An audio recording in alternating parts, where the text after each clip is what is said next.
અમરેલી જિલ્લાની અંદર કમોસમી વરસાદે ખેડૂતોની કમર તોડી હતી અને ત્યારબાદ સરકાર દ્વારા ખેડૂતોને સહાય આપવા માટેના ફોર્મ ભરવાની કાર્યવાહી કરાઈ હતી અને હાલ અમરેલી જિલ્લામાં 80%થી વધુ ખેડૂતોના ખાતામાં સહાય સરકારે જમા કરી છે।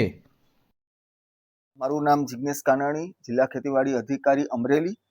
અમરેલી જિલ્લામાં કૃષિ રાહત પેકેજ 2025 પરત્વે અમરેલી જિલ્લામાં જે ખેડૂતોને નુકસાન થયેલું છે એમાં 2,24,613 અરજીઓ એ ખેડૂતો દ્વારા કરવામાં આવેલી હતી અને જેની સ્ક્રુટિની થઈ અને 2,24,034 અરજીઓ જે છે એને પ્રોસેસ કરવામાં આવી છે।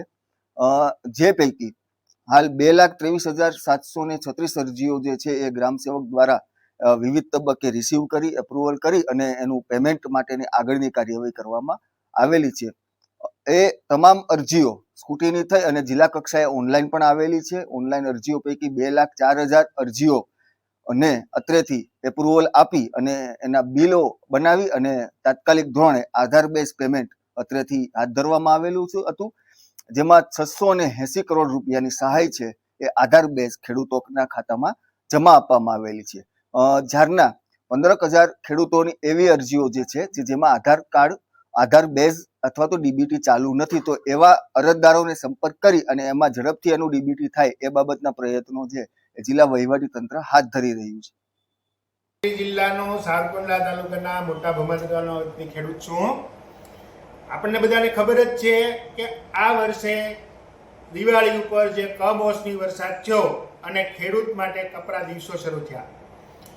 હાથમાં મોઢે આવેલો કોળિયો જૂટવાઈ ગયો એવી જ પરિસ્થિતિ થઈ, પણ એ સમયે આપણી સંવેદનશીલ સરકારે જે ઝડપી નિર્ણય લીધો અને ખેડૂતોને પોતાના વળતર પેટે કંઈ ને કંઈ આપી શકાય એના માટે ઝડપી નિર્ણય લઈ હેક્ટર દીઠ 22,000 રૂપિયા ખેડૂતના ખાતામાં ઝડપથી આવે એના માટેનું સરસ મજાનું આયોજન કરી અને લગભગ 1.5 મહિનાની અંદર ફોર્મ ભરાવી અને દરેક ખેડૂતના ખાતામાં પૈસા આવી જાય આવી વ્યવસ્થા કરી અને હેક્ટર દીઠ 22,000ની ચૂકવણી ત્વરિત અત્યાર સુધીના સમયની અંદર કહીએ તો ઝડપી નિર્ણય લઈ અને ઝડપી ખેડૂતના ખાતામાં પૈસા આવે એવી આ પહેલી ઘટના હોય એવું મને લાગે છે।